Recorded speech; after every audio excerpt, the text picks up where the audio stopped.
काल श्री अखिलेश यादव जी। मैं धन्यवाद देना चाहता हूं अध्यक्ष महोदय आपका। नहीं, हम जो कमिटमेंट करते हैं ना उसको पूरा करते हैं, लेकिन सब दलों के नेताओं की बात में कमिटमेंट होने के बाद भी आप बेल पे आए जो ठीक नहीं है। अध्यक्ष महोदय, कमिटमेंट में, क्रेडिबिलिटी में आपका कोई जवाब नहीं। नहीं, ये नहीं कह रहा मैं। लेकिन दाईं तरफ वाले लोगों का थोड़ा हिसाब किताब अलग है। अध्यक्ष महोदय, मैं धन्यवाद देता हूं आपका कि आपने बहुत महत्वपूर्ण घटना पे मुझे बोलने का अवसर दिया है। संभल जो इसलिए जाना जाता था कि भाईचारे के साथ वहाँ रहते हैं लोग, वहाँ अभी से नहीं, सदियों पुराना भाईचारा हजारों साल से इसी तरह रहते आए हैं। लेकिन अचानक ये जो घटना हुई है, ये सोची समझी रणनीति के तहत वेल प्लान्ड हुआ है और वहाँ के भाईचारे को गोली मारने का काम हुआ है। जो घटना हुई है वो सोची समझी साजिश है। वहाँ जो खुदाई की बात लगातार अध्यक्ष महोदय देश में कोने कोने पर भारतीय जनता पार्टी और उनके सहयोगी और समर्थक, शुभचिंतक बार बार खुदाई की जो बात कर रहे हैं अध्यक्ष महोदय, ये खुदाई जो है हमारे देश का सौहार्द, हमारे देश का भाईचारा, हमारे देश का गंगा जमनी तहजीब को खो देगा। मैं आपका धन्यवाद इसलिए भी देता हूं कि इस महत्वपूर्ण जो साजिश हुई, और वो साजिश सोची समझी इसलिए मैं बोल रहा हूं। उत्तर प्रदेश का चुनाव था, पहले 13 तारीख को चुनाव होना था और 13 तारीख के चुनाव को उन्होंने बढ़ा करके 20 तारीख कर दिया। और इस जो घटना है मैं आपके सामने पढ़ना चाहता हूं। अध्यक्ष महोदय, ये यात्रा रुकी क्यों नहीं है? यात्रा ले जाओ दूसरी तरफ।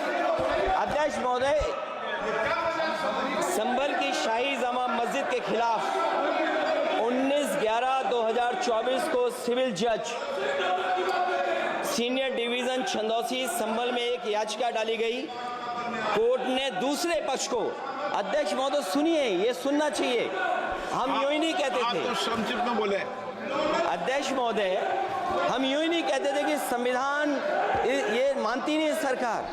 हम यूं ही नहीं कहते थे कि संविधान नहीं मानती।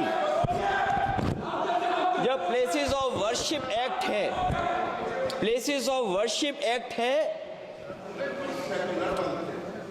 हम बनते तो बहुत कुछ हैं। संभल के शाही जामा मस्जिद के खिलाफ 19/11/2024 को सिविल जज सीनियर डिवीजन चंदौसी संभल में एक याचिका डाली गई। कोर्ट ने दूसरे पक्ष को सुने बगैर उसी दिन 19/11/2024 को सर्वे के आदेश दे दिए। ताज्जुब की बात है, संभल के जिलाधिकारी संभल और पुलिस अधीक्षक संभल आदेश को पढ़े बगैर 2 घंटे के बाद सर्वे के लिए पुलिस बल के साथ शाही जामा मस्जिद पहुंच गए। जामा मस्जिद की कमेटी, जनप्रतिनिधि, उलेमा इकराम, सभी अधिवक्ताओं ने सहयोग दिया। जिलाधिकारी संभल और पुलिस अधीक्षक संभल ने 2.5 घंटे सर्वे के बाद कहा, आप सब सर्वे पूरा हो चुका है और अब रिपोर्ट कोर्ट को भेज दी जाएगी। लेकिन दिनांक 22/11/2024 फ्राइडे को जुम्मे की नमाज के लिए लोग नमाज अदा करने के लिए जामा मस्जिद पहुंचे, लेकिन पुलिस प्रशासन ने बैरिकेड लगा दिया ताकि लोग नमाज न पढ़ सकें। उसके बाद भी लोगों ने संयम बरतते हुए नमाज अदा की और किसी प्रकार का विरोध प्रदर्शन नहीं किया। 29/11/2024 को कोर्ट की अगली तारीख तय थी। शाही जामा मस्जिद की कमेटी और मुस्लिम समाज के सभी लोग कोर्ट में केस की पैरवी के लिए तैयारी कर रहे थे, परंतु दिनांक 23/11/2024 की रात पुलिस प्रशासन द्वारा कहा गया 24/11/2024 यानी अगले दिन सुबह को दोबारा सर्वे किया जाएगा। शाही जामा मस्जिद कमेटी और अधिवक्ता ने कहा कि इस सर्वे तो मुकम्मल हो चुका है, अब दूसरे सर्वे की क्या आवश्यकता है? कोर्ट के आदेश का हमने पालन कर दिया।